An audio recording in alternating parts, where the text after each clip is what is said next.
किसी मंत्री के पास नया मंत्रालय आना आम बात है, लेकिन इस बार मामला बिल्कुल अलग है, क्योंकि जिस कुर्सी पर प्रहलाद जोशी बैठे हैं वो सिर्फ एक मंत्रालय की कुर्सी नहीं, ये ऐसी कुर्सी है जहां एक छोटी सी गलती राष्ट्रीय विवाद बन सकती है। और एक ऐसा मंत्रालय जो पिछले कुछ महीनों से लगातार सुर्खियों, विवादों और छात्र आंदोलनों के केंद्र में रहा है। ऐसे में सवाल है, क्या प्रहलाद जोशी शिक्षा मंत्रालय को फिर से पटरी पर ला पाएंगे? और आखिर उनके सामने सबसे बड़ी चुनौती क्या है? नमस्कार, मैं हूं सिद्धार्थ प्रकाश। धर्मेंद्र प्रधान के इस्तीफे के बाद प्रहलाद जोशी को शिक्षा मंत्रालय का अतिरिक्त प्रभार दिया गया है। माना जा रहा है कि सितंबर या अक्टूबर में होने वाले संभावित मंत्रिमंडल फेरबदल तक यह जिम्मेदारी उनके पास रहेगी। उसके बाद फैसला होगा कि स्थायी शिक्षा मंत्री कौन होगा। लेकिन चाहे यह जिम्मेदारी कुछ महीनों की हो या लंबे समय की, शुरुआत बेहद कठिन है। कारण साफ है, शिक्षा मंत्रालय इस समय सिर्फ शिक्षा नहीं बल्कि भरोसे के संकट से भी जूझ रहा है। भारत में करोड़ों छात्र प्रतियोगी परीक्षाओं की तैयारी करते हैं। एक परीक्षा, एक रिजल्ट, और उसी पर लाखों परिवारों का भविष्य टिका होता है। यही वजह है कि अगर किसी परीक्षा में गड़बड़ी हो जाए, पेपर लीक हो जाए या मूल्यांकन पर सवाल उठ जाए, तो मामला सीधे संसद से लेकर सुप्रीम कोर्ट तक पहुंच जाता है।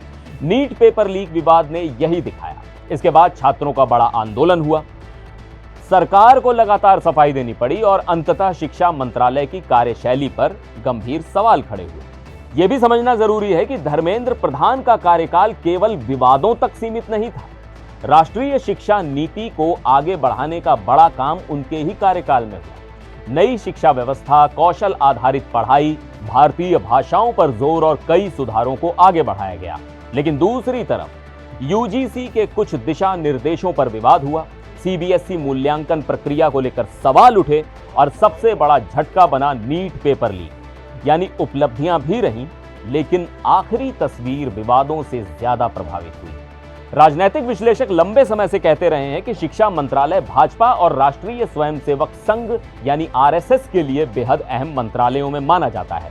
कारण है कि शिक्षा नीति, पाठ्यक्रम, विश्वविद्यालयों में नियुक्तियां और भविष्य की पीढ़ी के लिए वैचारिक दिशा, इन सब का सीधा संबंध इसी मंत्रालय से होता है।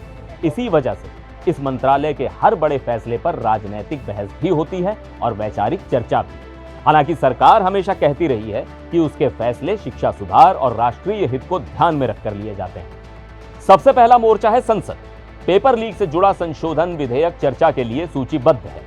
बतौर शिक्षा मंत्री प्रहलाद जोशी को सरकार का पक्ष रखना होगा, विपक्ष के सवालों का जवाब देना होगा और ये भरोसा भी दिलाना होगा कि भविष्य में ऐसी घटनाएं दोबारा नहीं होंगी। यानी उनकी पहली परीक्षा संसद के भीतर ही शुरू हो जाएगी। नीट और यूजीसी नेट विवाद के बाद सबसे ज्यादा सवाल राष्ट्रीय परीक्षा एजेंसी यानी एनटीए पर उठे। सरकार पहले ही कह चुकी है कि विशेषज्ञ समिति की सिफारिशों के आधार पर एजेंसी में बड़े सुधार किए जाएंगे। इसमें परीक्षा सुरक्षा मजबूत करना, डिजिटल सुरक्षा बढ़ाना और पूरी परीक्षा प्रक्रिया को ज्यादा पारदर्शी बनाना शामिल है। अगर ये काम समय पर और प्रभावी तरीके से नहीं हुआ तो आने वाली हर बड़ी परीक्षा पर सवाल उठ सकते हैं। सरकार ने आंदोलनकारी छात्रों से दोबारा बातचीत का आश्वासन दिया है। सीजेपी ने अपनी कई मांगे सरकार के सामने रखी हैं। इनमें एनटीए की जगह स्थायी परीक्षा आयोग बनाने की मांग, पेपर लीक होने पर छात्रों को मुआवजा, आपात स्थिति में जल्दी दोबारा परीक्षा, ओएमआर प्रणाली में बदलाव और राज्यों को मेडिकल सीट के लिए नीट से बाहर रहने का विकल्प देने जैसी मांगे शामिल हैं। अब इनमें से कौन सी मांग मानी जाएगी, कौन सी नहीं, इस पर आने वाले महीनों में लगातार नजर रहेगी। शिक्षा समवर्ती सूची का विषय है, यानी केंद्र और राज्य दोनों की भूमिका होती है। तमिलनाडु पहले ही नीट का लगातार विरोध करता रहा है। केरल समेत कई गैर भाजपा शासित राज्यों के साथ भी कई नीतिगत मुद्दों पर मतभेद रहे हैं। ऐसे में प्रहलाद जोशी के सामने सिर्फ प्रशासनिक नहीं, राजनैतिक समन्वय की भी चुनौती होगी।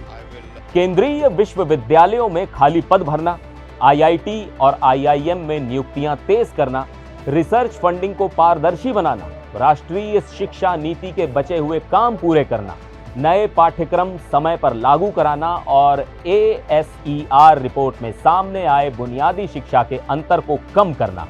यानी चुनौतियां सिर्फ एक परीक्षा तक सीमित नहीं है, पूरी शिक्षा व्यवस्था उनके सामने खड़ी है। शिक्षा मंत्रालय की सबसे बड़ी पूंजी इमारतें नहीं होती, बजट भी नहीं होता। सबसे बड़ी पूंजी होती है छात्रों और अभिभावकों का भरोसा। अगर छात्र ये मान लें कि परीक्षा निष्पक्ष होगी, रिजल्ट पारदर्शी होगा और मेहनत का सही मूल्य मिलेगा, तो मंत्रालय अपनी सबसे बड़ी परीक्षा पास कर लेगा। लेकिन अगर फिर कोई बड़ी चूक हुई तो उसका असर सिर्फ एक परीक्षा पर नहीं बल्कि सरकार की विश्वसनीयता पर भी पड़ेगा। यही वजह है कि प्रहलाद जोशी के लिए मंत्रालय किसी सम्मान से ज्यादा एक जिम्मेदारी और परीक्षा बन चुका है। अब देखना यह होगा कि वो इस भरोसे के संकट को अवसर में बदल पाते हैं या नहीं। आपको क्या लगता है, क्या प्रहलाद जोशी शिक्षा मंत्रालय में छात्रों का भरोसा दोबारा कायम कर पाएंगे? अपनी राय हमें कमेंट में जरूर बताइएगा। फिर मिलेंगे एक और वीडियो में। आप देखते रहिए एनडीटीवी इंडिया।